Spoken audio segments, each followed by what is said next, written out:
This is the Sports Porch, Philadelphia, with your hosts, the Grand Schwalbini, Rube, and me, your technical director. Come on, Philly, show us a little Eagles, Flyers, Phillies, and Sixers love. The Philadelphia Sports Porch starts now.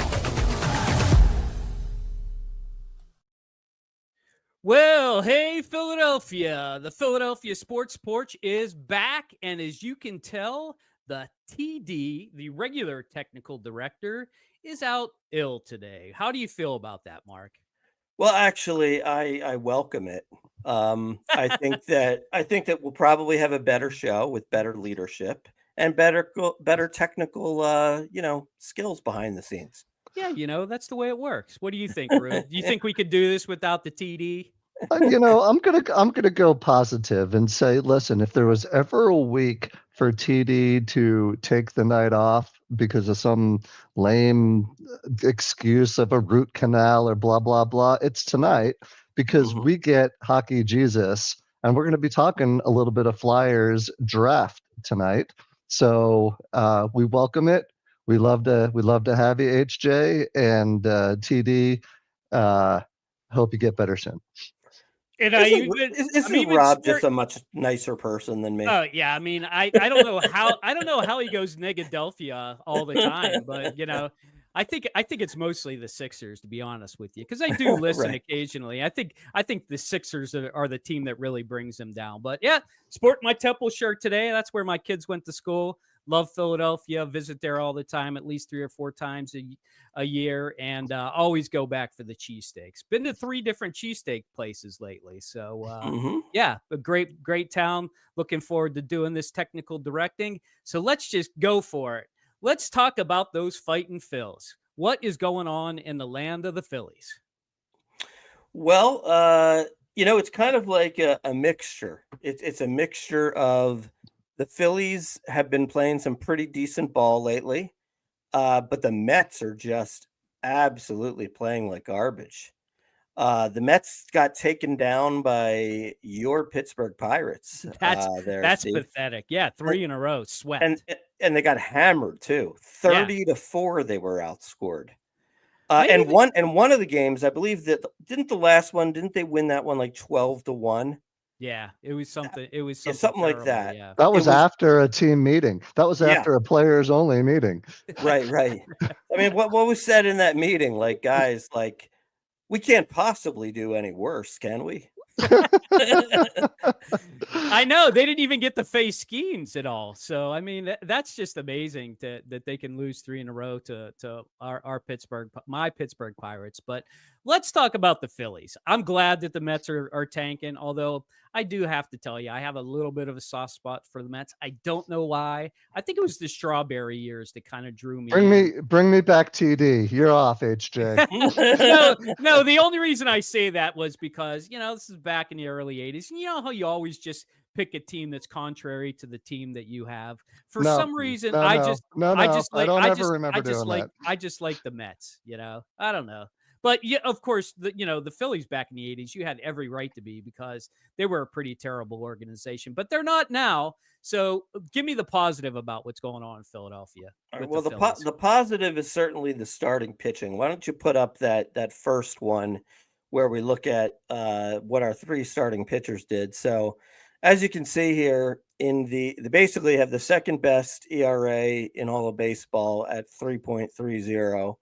And we've got 3 in the top 10 ERAs in the National League. Got Rangers at 2.00, Zach Wheeler's at 2.45, and Christopher Sanchez is at 2.79. I mean, basically, these guys just go out and pitch 7-8 innings every single time. I mean, yeah, that's impressive for sure. Yeah, it's amazing. And let's put up the Ranger one. The Ranger one is pretty impressive.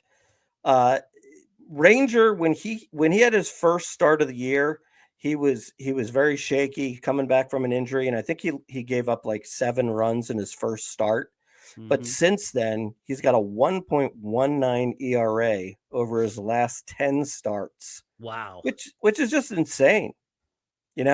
10 consecutive quality starts only done by Cole Hamels and Cliff Lee 12 I years almost ago. don't want to say it out loud, Schwabi, because that's how we started last year.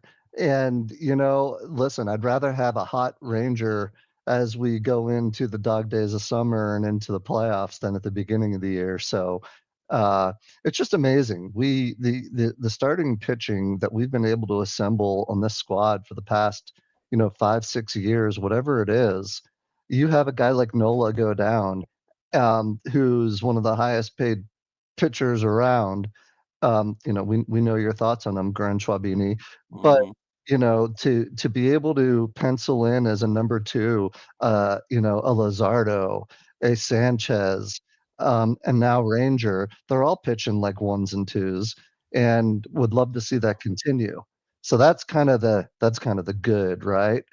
But Mhm. I think we would be remiss because we haven't spoken since to talk about the bats, and the Yeah, bats that are, yeah, we haven't kind of spoken since the Houston series, right? yeah, yeah, That and you was that just was you bad. Talk you about just that. what is that? 1 run in 3 games?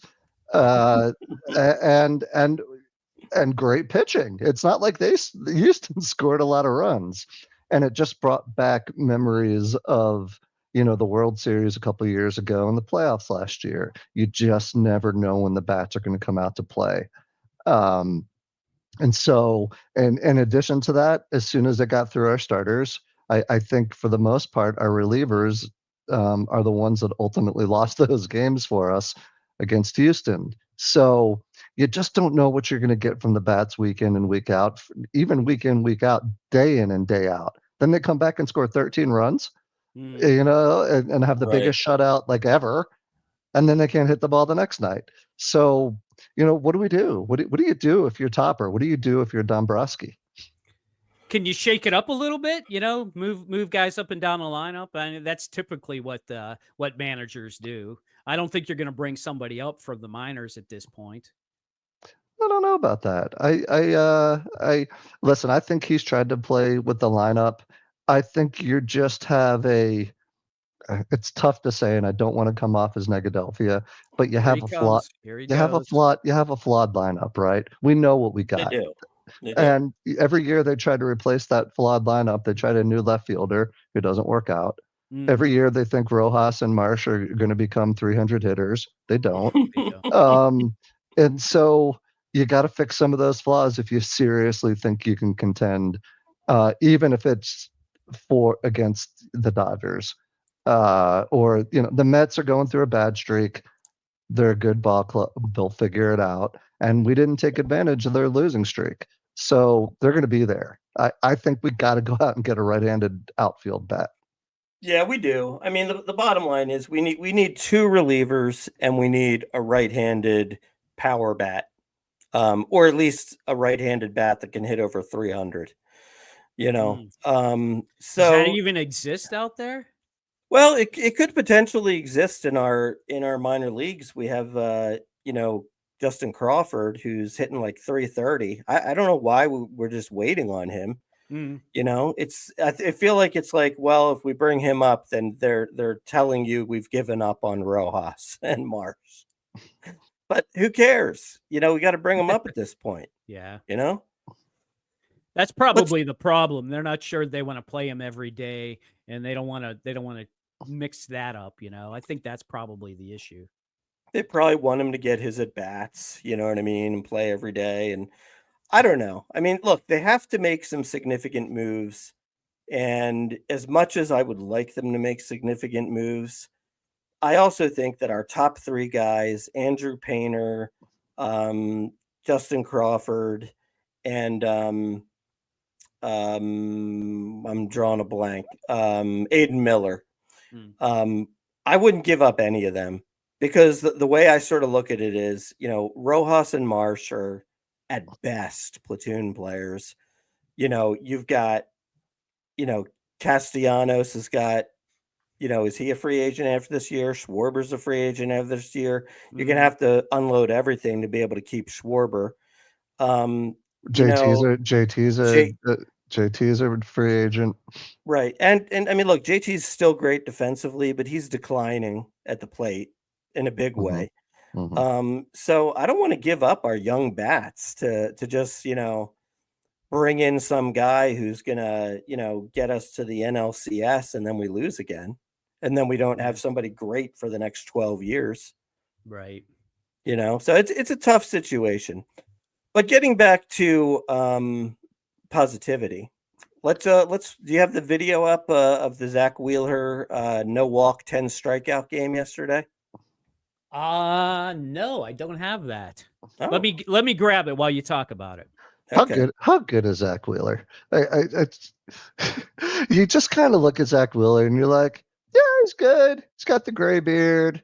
It's like, I don't know how we got this guy or how the Mets ever gave up on this guy, and he's pretty good. Dude, he's awesome. he's as good a pitcher as I ever remember us having. That they were talking about that on the radio today, and I think they're right that you could say, like, if you look back at our lives, so we're starting 1970, the only guys that are in the conversation with him are Steve Carlton. I'd still say he's probably, better. What do you have? 300 wins and 3,000 strikeouts. So we got to give it up. We got to give it up to Lefty. Yeah. But really think about it. Then there was Doc Holliday, but he only played for the Phillies for like 2.5 years. Right. You know what I mean? He had some big moments for us. Right. Yeah. And then you had Cole Hamels, who, got you a World Series MVP, but he never won 20 games. He was never dominant. He was just a really solid pitcher, right? Okay, I got that video. Are you ready? Okay, all right, let's roll it. Let's see a little Zach Wheeler. Zach Wheeler. Here we go.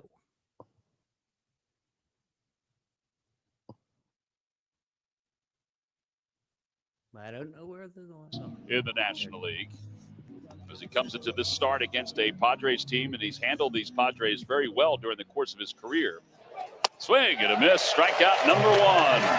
Swing and a miss. He got it with a breaking ball. Back-to-back strikeouts with 2 outs on the board. Swing and a miss. Ooh, that's strikeouts. Nice curveball right there. You got, these guys are there. You have to be in swing mode when you face Zach and take advantage of their aggressiveness.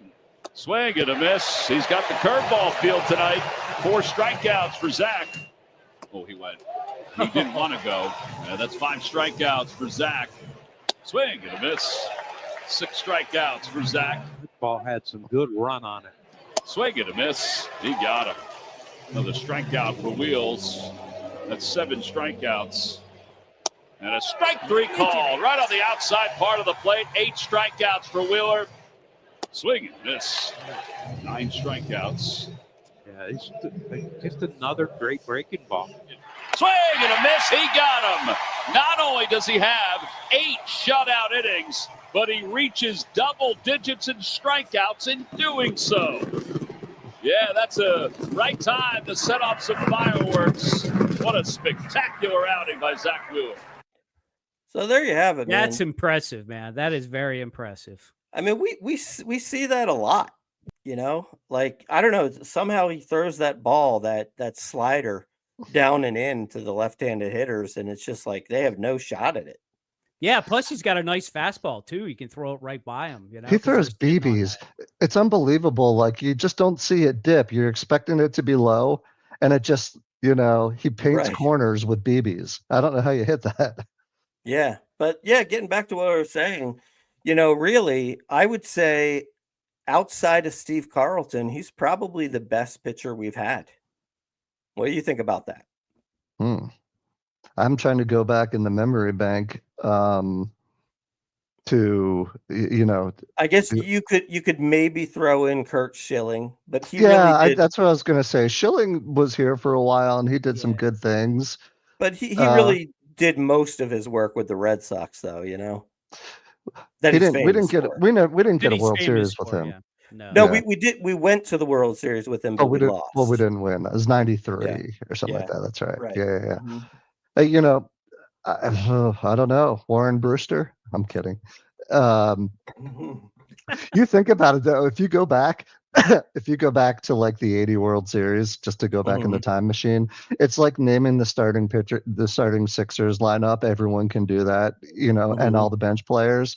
Like, could you go back and name the starters, the Philly starters? Like, I can probably do a couple. I should know more. I know the whole lineup. I'm going to Dick- test this Grand Schwalbini. Again, hit it. We got Carlton. Yeah.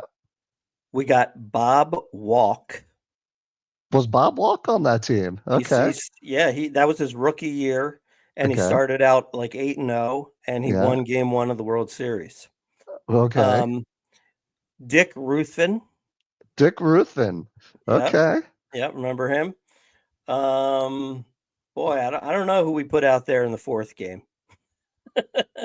Warren Brewster, man, I'm telling you, he was Was that around him? at some point. I don't What remember. about Dickie Knowles? Dickie Knowles?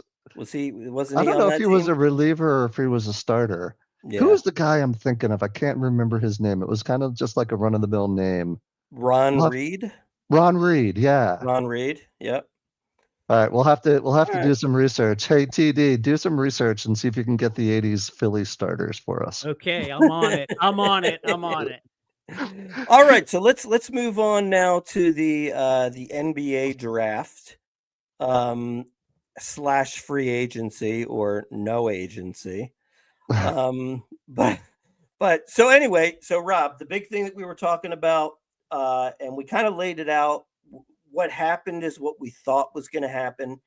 That Ace Bailey, he had other ideas. He wanted to go where he wanted to go, and he was telling teams he wasn't going to show up. And the Sixers said, "The hell with this guy. We're going to take, VJ Edgecombe from Baylor, who's like the perfect guy."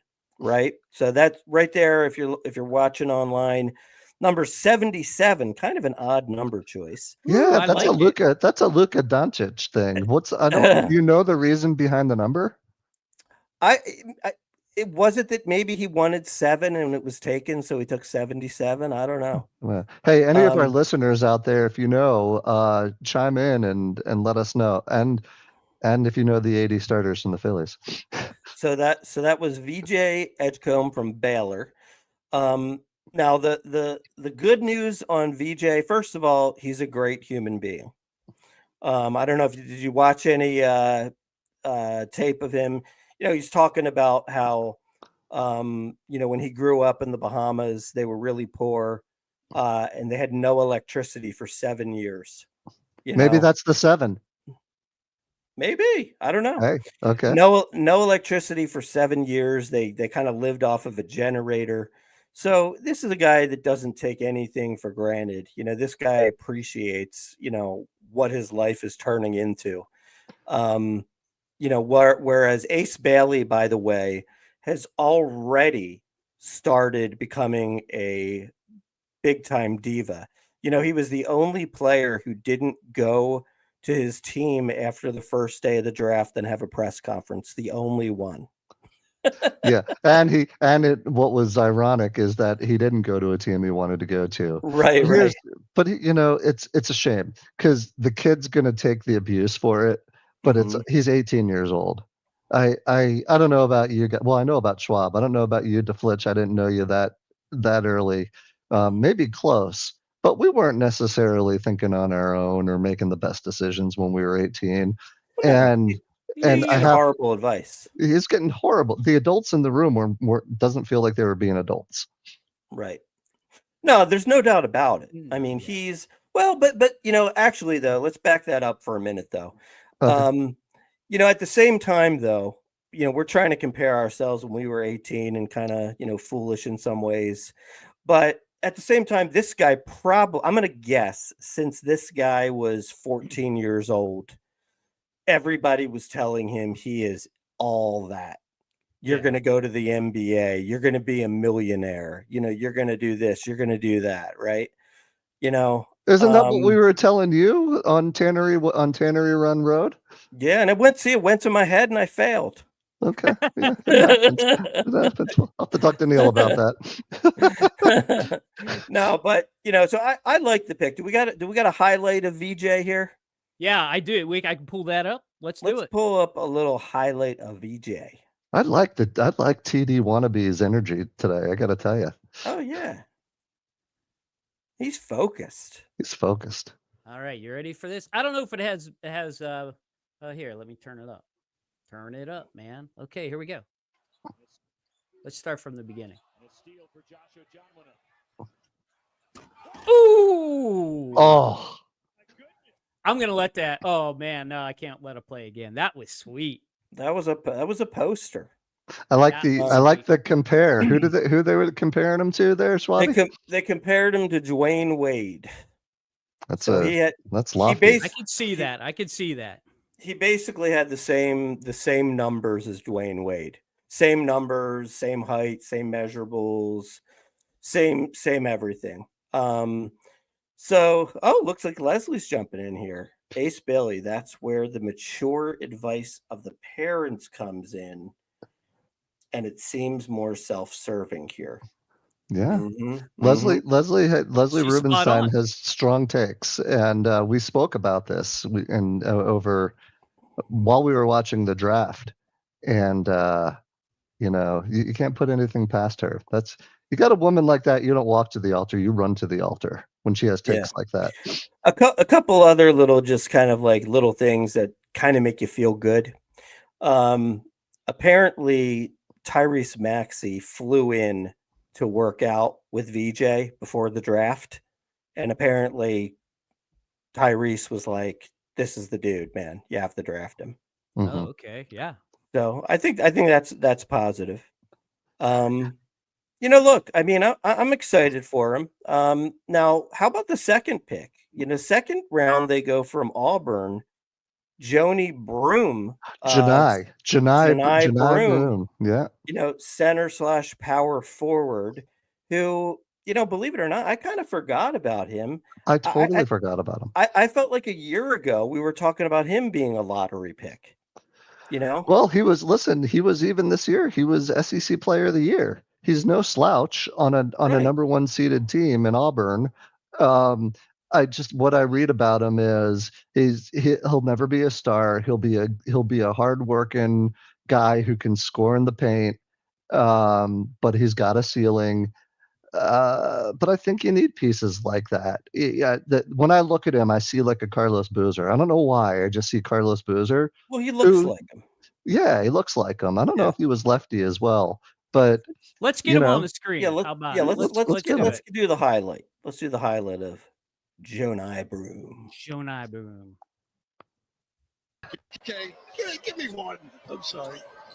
45-36. Fiddler back in.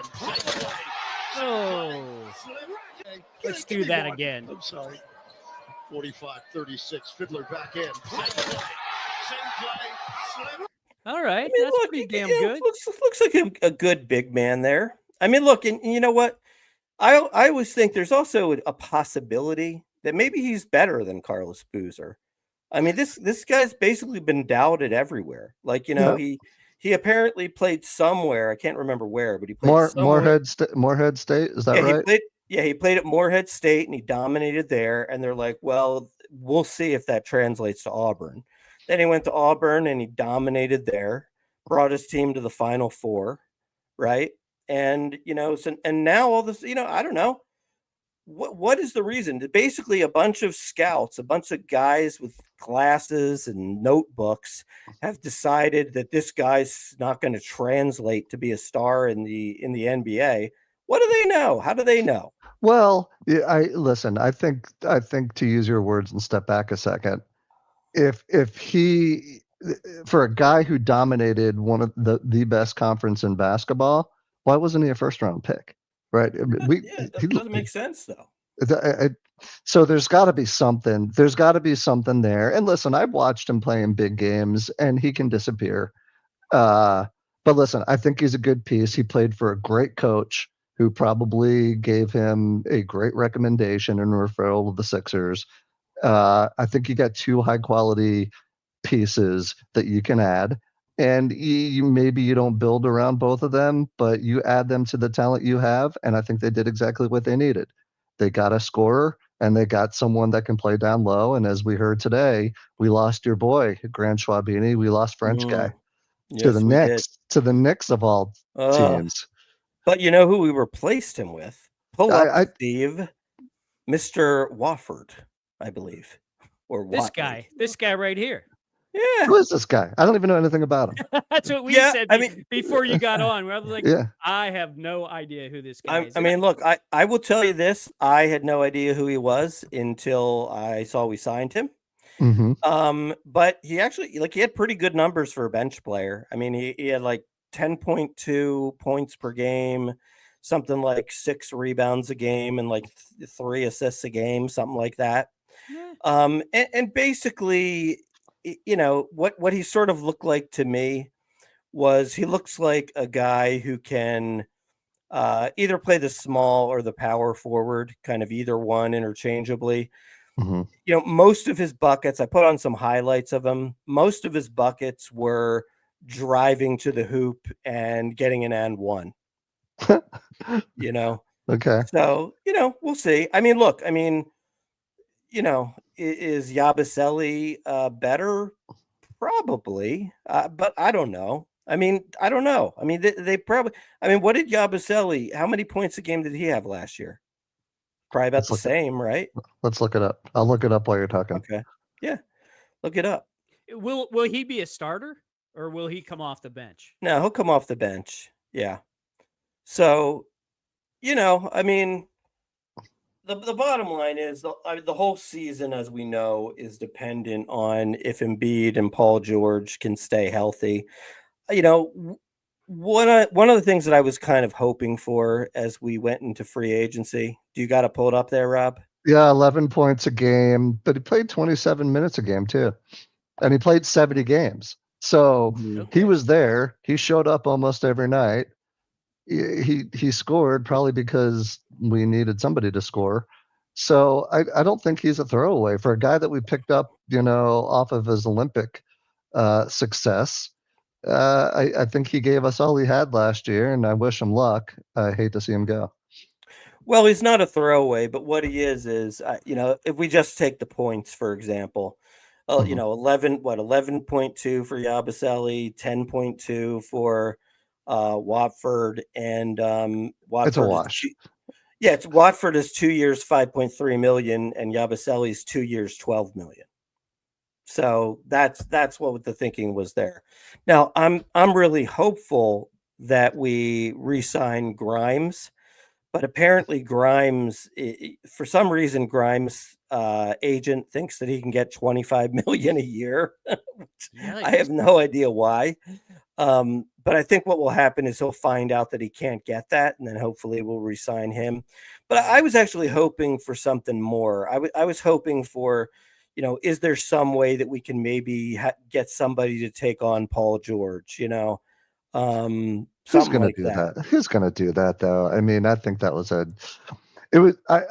I was feeling the same way. I think we got to move off some of this older player dead money things and just start afresh. And you've heard me talk about the Sixers over and over again, so I don't want to bore you guys with it. But listen, I'm gonna try to be positive this year.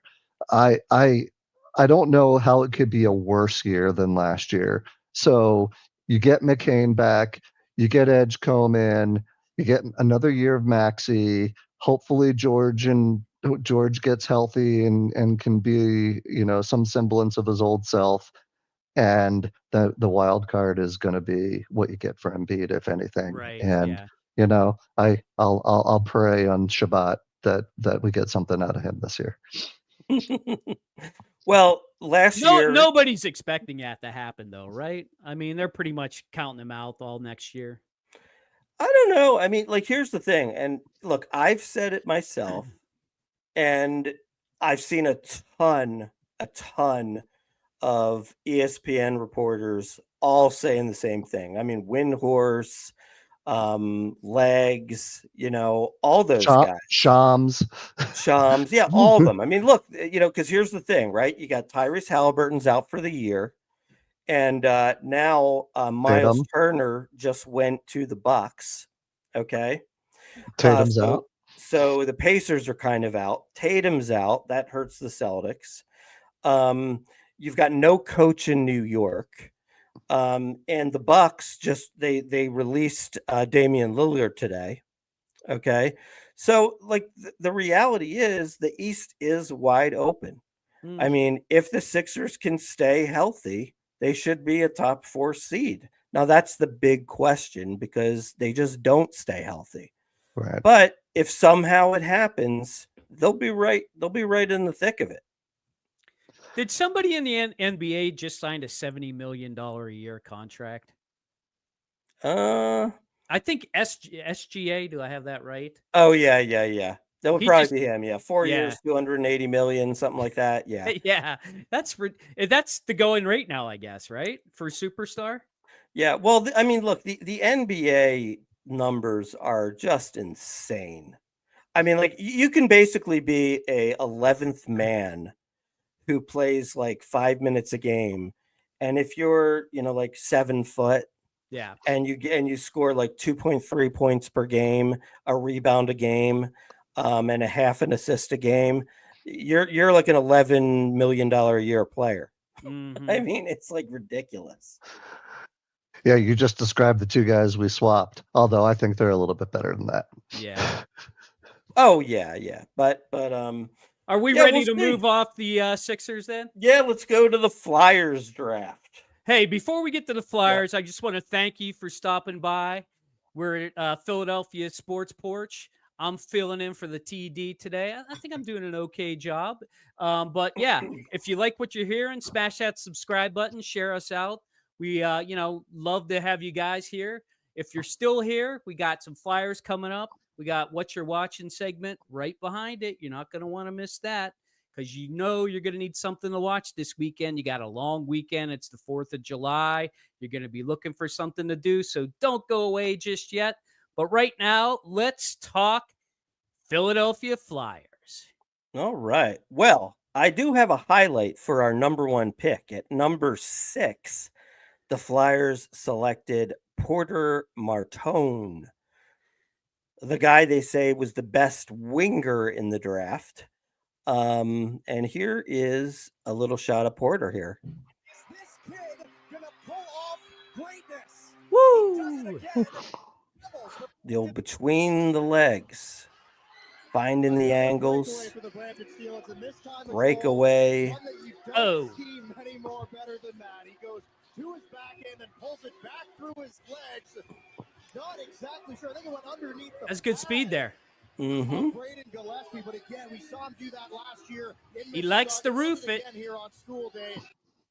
I like the He number, does. 94. I like the number. Yeah. I'm excited. I'm excited about the Flyers again, guys. Every week that goes by, we didn't get, HJ, you weren't on last week with us, but what did you, and I didn't have a chance to speak with you like the other guys did, but what do you think of Trevor, how do you say his last name, Grand Schwalbini? Zegras. Zegras. Yeah, Steve is not a big Zegras fan. You're not Well, a Zegras fan? here's my deal with Zegras. I think you got a great deal if you can keep him healthy. His problem is he's on the smallish side. So he tends to get hurt a lot, and that's the problem with him. He's all offense, no defense, and that might work okay on some lines. You need a guy like that, but I think his upside is great. But when he's not in the lineup, I don't think you're going to miss him. Okay, got it. I just think that's the way he plays. But when he plays, he can make some pretty spectacular plays. So I think at times he'll shine and you'll be like, man, if he could just do this all season, we'll be in good shape. And he never has. That's been the knock on him. It's been a few years since he's been able to do that. Sorry, Grand Schwalbini, please. Yes. So we took a look at Porter Martone, and I think everybody agrees that he was a good pick. Yeah, I think they were saying what was interesting before the draft was got to get a center, got to get a center, got to get a center. But good for Briere and the brass of saying, listen, you can't pass up, even if this guy's a winger, you can't pass up on this guy. He's too talented. So I'm okay because. Yep. Now the one thing that I was not crazy about was the second pick. So the Flyers had picked 22 and 31 in round 1. They packaged both of those picks, traded with the Penguins of all teams. I know. Of all teams. That's never happened before, by the way. Right. to move up to number 12, and I don't know why they actually have him listed as a forward here, but he's a center. He's a center, yeah. Yeah, and so look, there's two sides of the coin here, right? One side of the coin is, why did they move up for this guy? He might have even been there at 22, right? Well, Now look, they were saying that there are Yeah. others that were interested. Yeah. Yeah, well, no, and that's the other side of the coin, is that he was a late riser. So you know how these people, like, their draft stock goes up like right before the draft or a couple weeks before the draft. They were saying he was a late riser, and and Briere basically felt that he was going to go he was going to go either 13, 14 or 15 based on what they knew from teams that were lining up. So they went up to get their guy, which I'm never against that. I think you got to have conviction with what you believe. right. But at the same time, I don't know. I feel like to move up to number 12, there were some other players that I feel like were, not that anybody is really a sure thing, but surer things, right? There were some guys to take. There were a couple, there was that defenseman, Steve Atchison, right? Atchison, yeah. Yeah, there was him. There was also Victor Eklund, was a Yeah. pretty big prospect who was You available. can never go wrong with a name like Victor Eklund. Yeah, There's a Victor Eklund on every Stanley Cup winner ever, I think. Right. I can tell you why they did it though, Mark. Yeah. The guy's 6'5". I Right. mean, he's only 185, so he's got to put a little meat on the bones, as they say.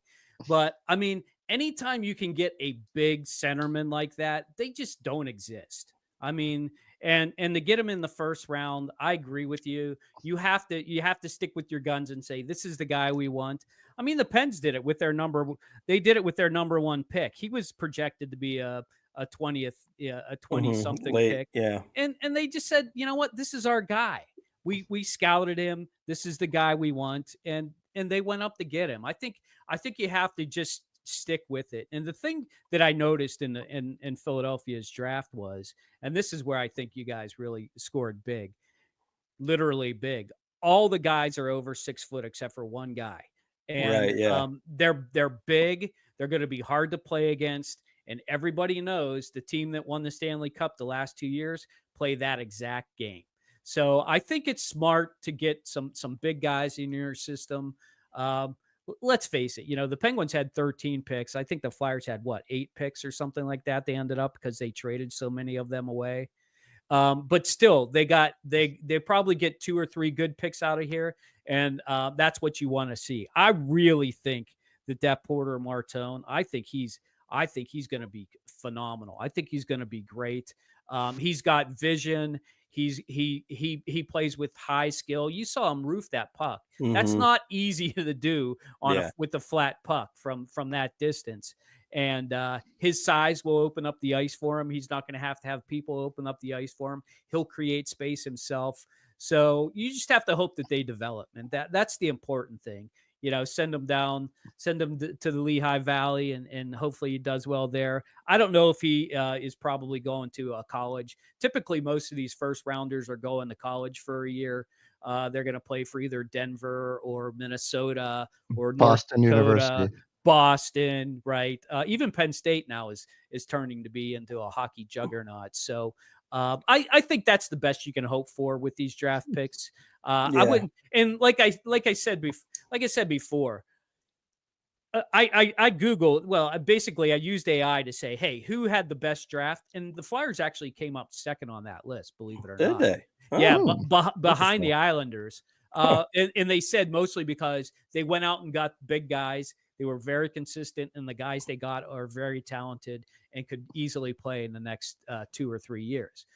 But remember, I also did it, and they said that the Columbus Blue Jackets were in the top 5, but they were also in the bottom 5. So there's not a consensus in who. AI. That just means, they're just pulling all the information, right? So that just means there's no consensus with who's good and who's bad amongst those picking.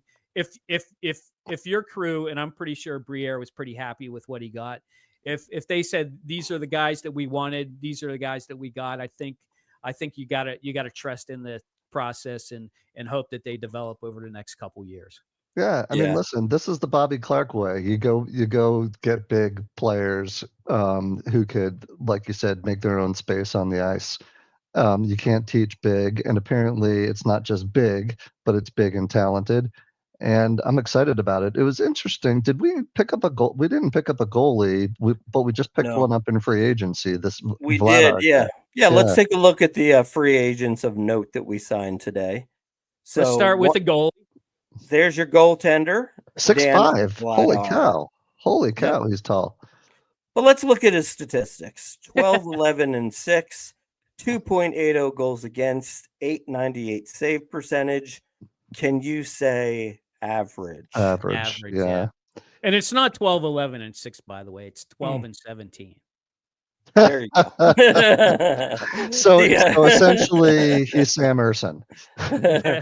well, probably. Although here's the one thing I can say, and I'm not saying this is going to be him, but goaltender is one of those positions that unless it's a very special player, like a Marc-Andre Fleury, somebody like that who's kind of good right away. Patrick A lot Waugh. of them do. Yeah, a lot of them do Dominic take Hasek. time. A lot of them do take time to develop. Sometimes it's Yeah. around 27, 28 that they really kind of round into form. So Yeah. maybe there's a chance of that. I doubt it. I think they really wanted Jake Allen from the Devils, but he resigned, the night before free agency. I'm surprised they didn't go after Johnny Gibson. I guess Detroit ended up picking him up from Anaheim. I think he was gotten a he's trade. good talent. He was gotten a trade, right? Yeah. So I don't think they're happy with where they are goaltending wise, but I also think that they know that they can't contend for a Stanley Cup yet this year.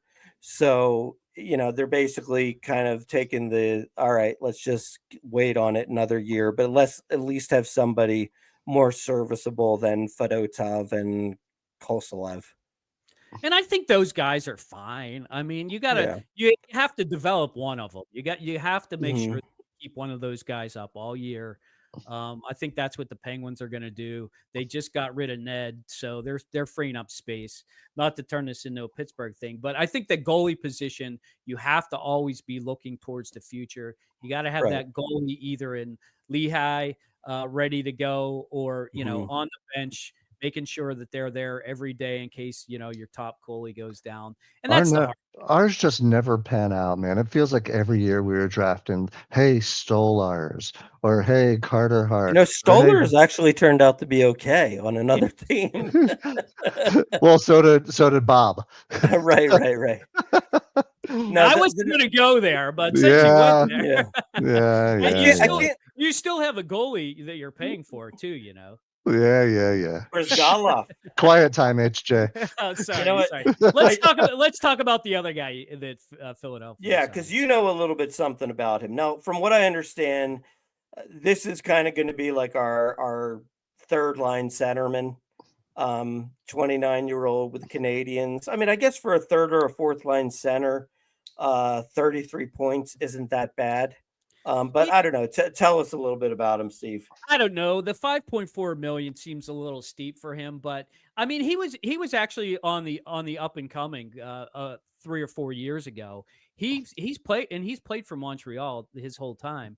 I just think that they ran out of space for him with all the guys they have coming up there with Cole Caulfield and the like, basically filling up those center spots. So putting him on the third line, I think, is a good spot. $5 million for a third line center, I guess, is probably the going rate.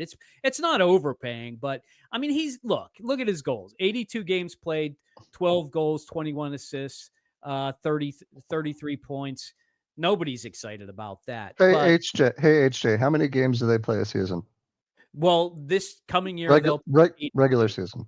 He played all 82 games. Hey, don't poo-poo that, right? I think you got agree. a guy that there's something to be said for that consistency, being there every night for his teammates. But those are fourth line center statistics. If you get that from your fourth line, you get 12 goals from your center on your fourth line, you're good.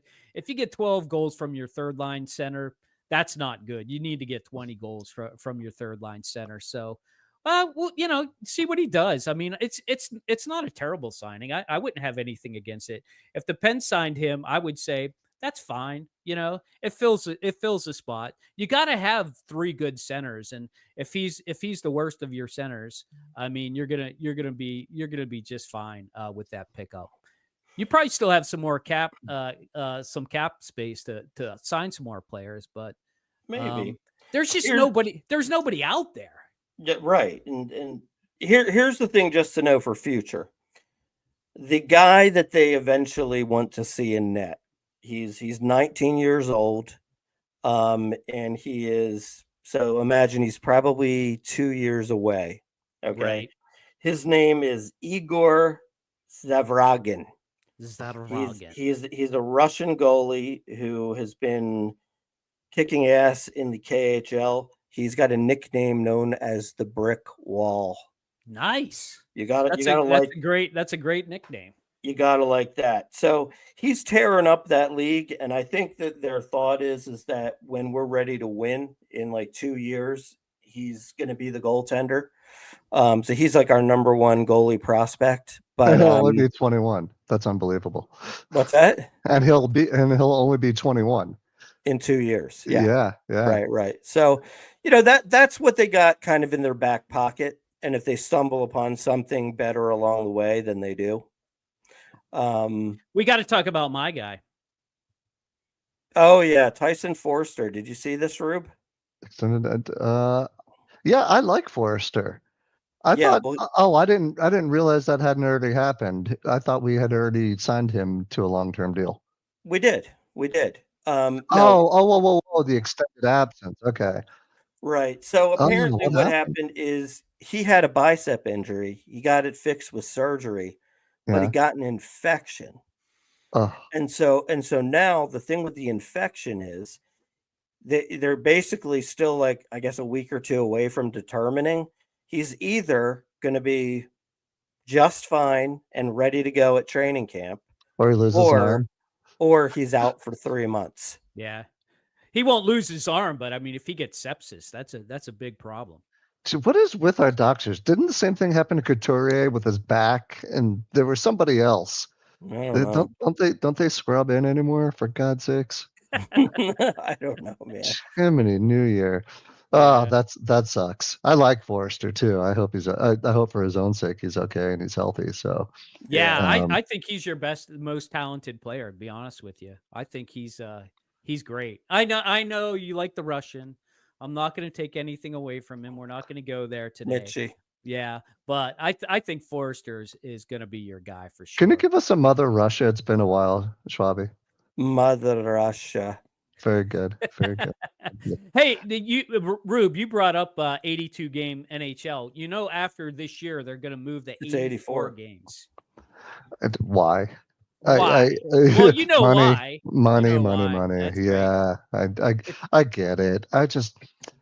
I don't understand it. I feel like an old curmudgeon because I don't make any of the money. But why on earth does the NFL need 17 or 18 games? I think that's just watering down the league. Well, why do they need 2 more franchises? Because they want the money.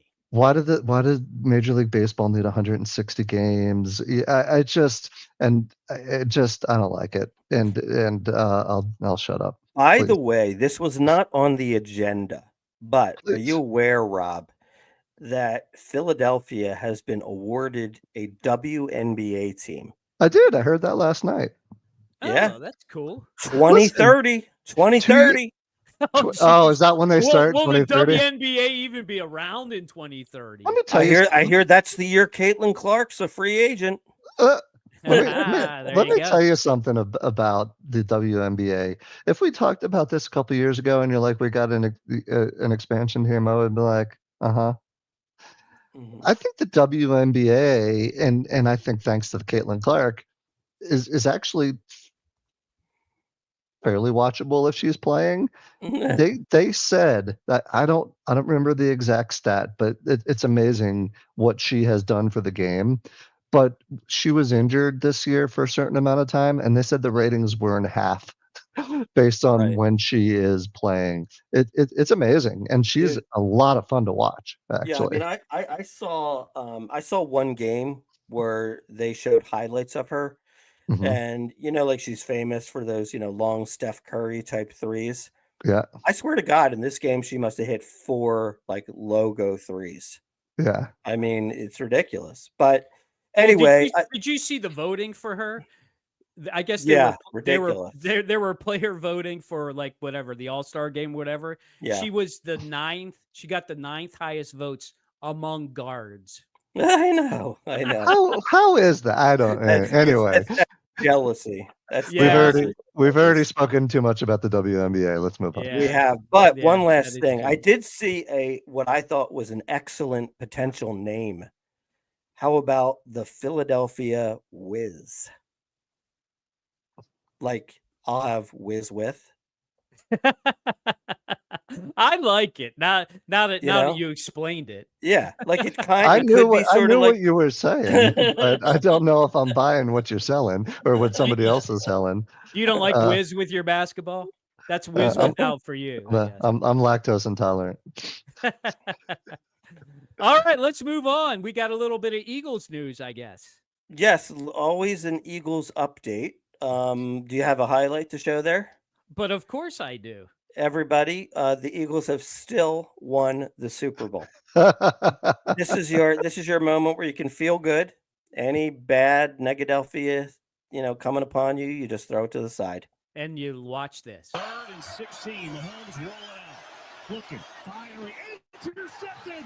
Picked up by Cooper DeJean. Gets a block. DeJean is in. Touchdown. Do you know I missed that? Oh my God, are you serious? What do you mean you missed that? So here's the short story. The short story is that I was on my annual ski trip with some buddies, and it's usually around Super Bowl time, and we've actually started planning it so we could all watch the Super Bowl together. Um, and of course, there's Cowboy fans, and they're disgusted with me by the end of the trip because I wear my Dawkins jersey when I go on the slopes. Anyway, long story short, um, we're watching the game in this VRBO house, and we couldn't get reception in this one room. It kept going buffering in and out. Oh my God. So it got so bad I had to go. There was another TV in another room. I went and watched it, and it didn't have the same problem. Anyway, between the time I left the room and I went in the other room, he had that pick six, and I totally missed it. That's very honest of you, Rube. Many Yeah. people would be like, "Oh yeah, that was the greatest play of all time." That would be like if the Steelers lost. You didn't see that Harrison interception. Yeah, Right, yeah, right, exactly. Right. Yeah. Real quick, speaking of the Steelers, now this is something I normally wouldn't even bring up because I think so much of this stuff is just a bunch of BS. But I will say this. I saw just about every major sportscaster that covers the NFL today talking about the potential of the Eagles trading for TJ Watt. Wow. And I didn't I'm not really sure I even liked the idea of it. It was the idea How of are we it gonna pay? was How are we gonna pay for it? I don't know. The idea was Nolan Smith, Oh, the Eagles standout young edge rusher, right. and like a middle round pick for TJ Watt. I mean, I don't Well, know. First, I don't think they would. I don't think Philadelphia would do that. Do you? I don't think they would do that. But then I kind of thought about it, and I was like, well, but I guess if they did do that, I'd probably talk myself into it that it's a good thing. Yeah, I don't know. Is TJ Watt? I guess the question is, it's like nobody really knows because he tailed off at the end of last year. Nobody knows if he was hurt or not. Is he still that great or is he on the downside? I just don't really know. Yeah. What would you I don't do? Would you take that deal? I don't think so. First of all, Nolan Smith's hurt and isn't. I don't know if he's going to be back in time for the beginning of the season. Nevertheless, Mm. I don't think I would do that. I think Nolan Smith's an up and comer. He's only going to get better. He's young. He's hungry. He's obviously got good rapport with all the other Bulldogs on the team. I think there's a large part of that camaraderie that is immeasurable. And so you bring in an aging vet and give up on one of your up and coming stars who already has kind of cemented a place in that locker room as a leader. I don't know. I don't think I would do it. I don't think the Eagles have a problem with getting to the quarterback.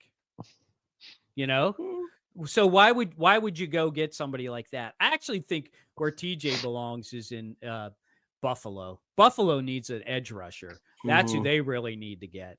But I'm surprised to hear that you heard that a lot, that he's gone to Philadelphia.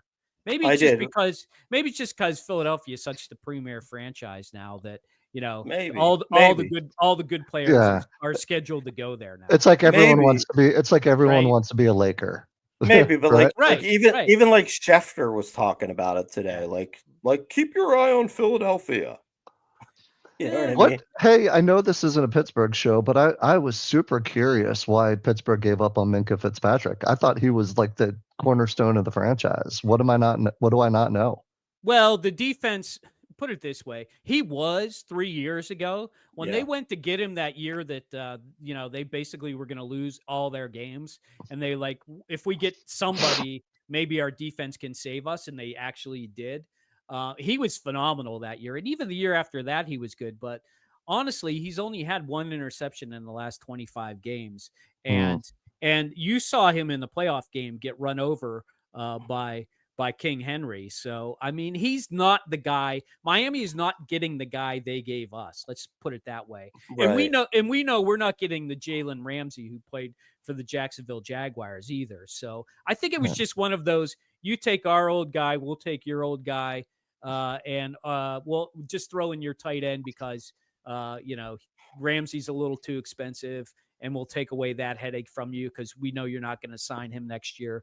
And I think it was just taking out the garbage, honestly, for both teams. And they both have still high rapport with the league. So it was just kind of like, let's just see if the new old guy works better than the other guy. That's all it really was. I don't think there's much to make out of it. I think it'll be good for both franchises, but I think it's better for the Steelers because they really had a need at cornerback, and I don't think the safety position's what it's cracked up to be.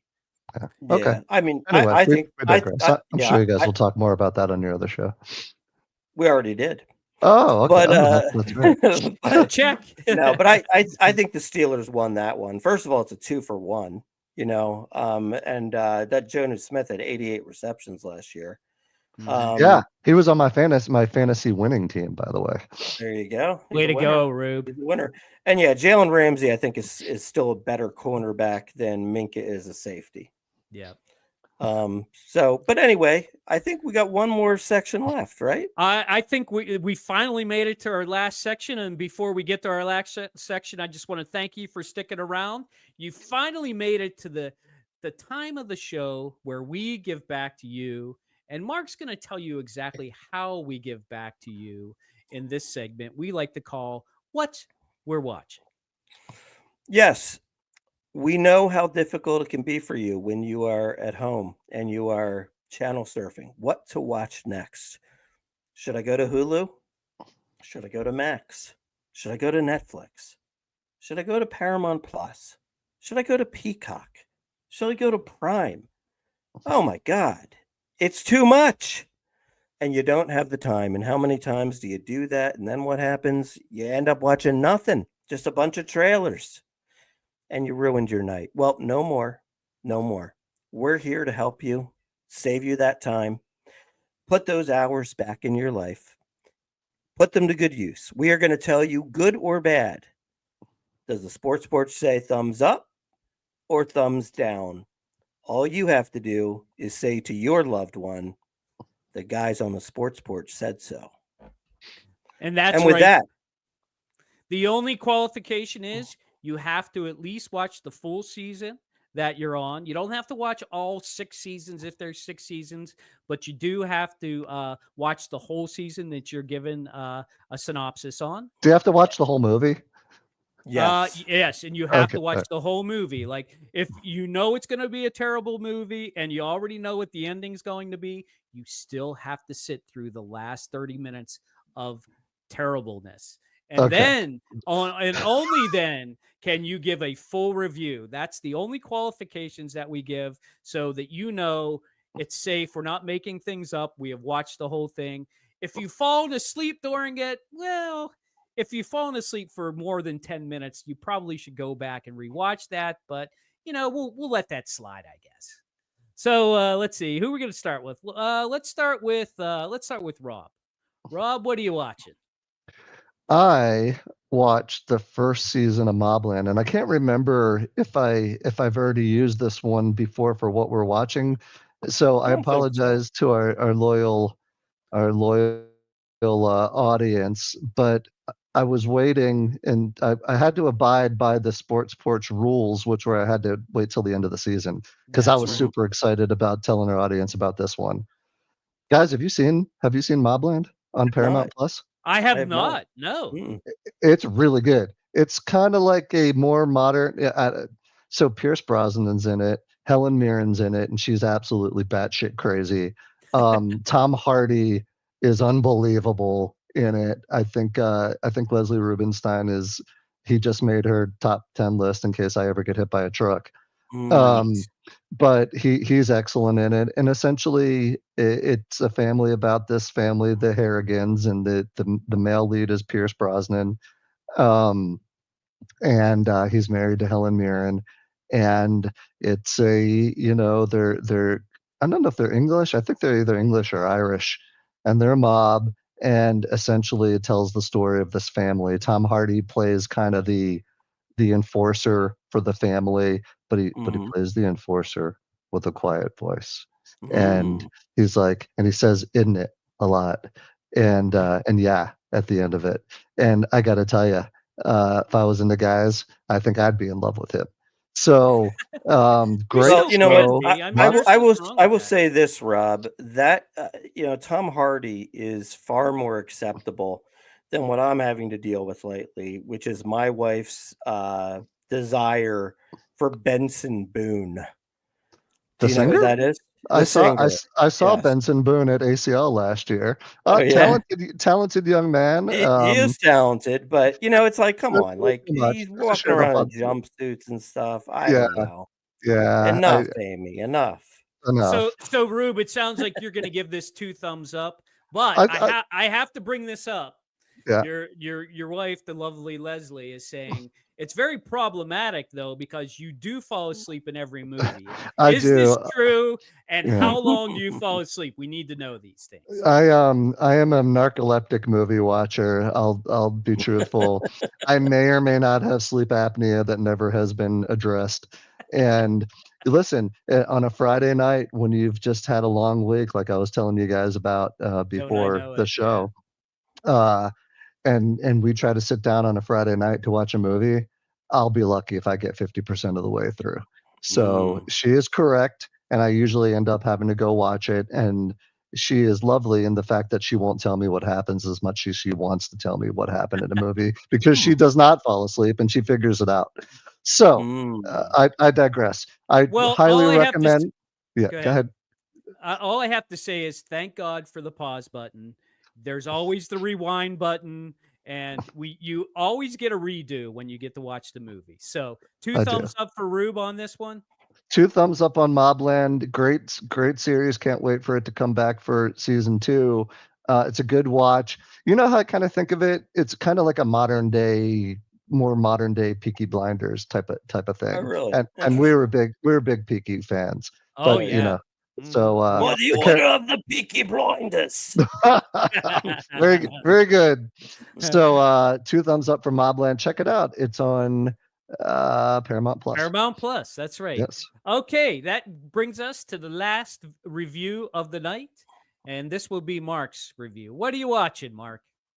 Watch the movie A Complete Unknown. This is the Bob Dylan movie, right? This is the Bob Dylan movie with Timothy Chalamet. And I did actually watch it in the movie. I did go to the movies to see it. but right now it's streaming on Hulu. Okay.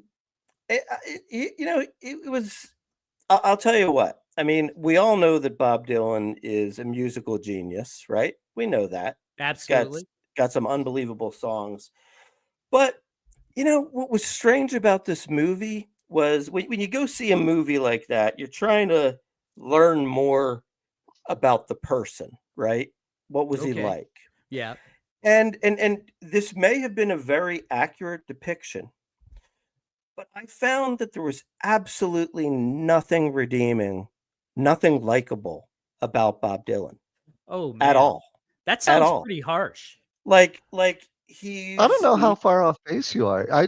yeah, I haven't seen this movie, even when yeah, it was streaming on something that I did yeah, have or go to the yeah. movies, and it got all. I just I don't like his voice. I'm sure his songs are amazing and very meaningful, and he played a very important part of the Americana dream and music scene. But Mhm. I really have no interest in going watching this movie, and maybe it's because of what you said. He's such a recluse and doesn't seem like the greatest dude in the world. He's just not. Like He's like kind of an introvert though, right? kind of, yeah, but it's sort of like this. Like basically what I learned about this guy is he was sort of like the voice of the folk movement, right? Yeah. Mhm. Him and Joni And Mitchell, right? Yeah. right. And even though like the song like a Rolling Stone, Right. Mhm. okay? Even though we look at that and we think that that's a folk song, Mhm. back then the folk people were like, "What are you doing? Like, there's too much guitar in that." You know what I mean? They were like really upset about it. Like, "What? Why are you changing? You should be a folk singer, right?" Wow. And so part of it was his kind of like, "F you to the world. I am just going to do what I want. I have to evolve as a musician." But then the other part of it was there were all these people that really helped him get his big break, Oh, okay. and he just basically shit all over them. Wow. You know Wow. what I mean? Like it would be the kind of thing like, like he wouldn't even have a career if it wasn't for this one guy, and this one guy is telling him at the folk festival, "Look, you can play your new stuff, but would you at least please first play one of your old folk classics?" Mhm. And he was just like, "Yeah, man." And then he went up there and he didn't do it. You know what I mean? It's just like, he was just like he just seemed Gotcha. like a little jerk, like he was a jerk to the women in his life. There was like nothing redeeming about him. And I'm Did just he like, ever get married? I don't think so. I don't think No. so. Kind of Never like showed went through a bunch of women, bunch of women. Yeah. Yeah, and mostly it was like he would hook up with other like women folk singers, and then they'd all like just think he's a piece of crap because he was so much better than them, and Yeah. and He'd be and he'd be he done with them. Yeah. yeah, and like when he was done with them, he was just like he would tell them things like, "You guys, you don't have any real talent," like Wow. he was just like a total jerk. So So I didn't where are you going with this? I'd say it's a thumbs down. Oh. Um, no, I will say this. After watching the movie, I did sort of like have that little burst of getting into his music for a little bit, right? Oh, okay. Mhm. But and his music's good, but nah, the movie was definitely below average. It's a two thumbs down. You can skip it. 2 thumbs down. Do not go see a complete unknown, whether it's in the theater or whether you're going to stream it. And guess what, boys? That's We it. made it. That's We it. made it to the end. We. I mean, I just want to thank you all for hanging around to the end. Another great show in the books for the new TD, me, for the Grand Schwalbini, and for Rube, way out in Austin, Texas. Until we meet again, have a good one. See you on the flip side. see you on the flippity. Flippity floppity.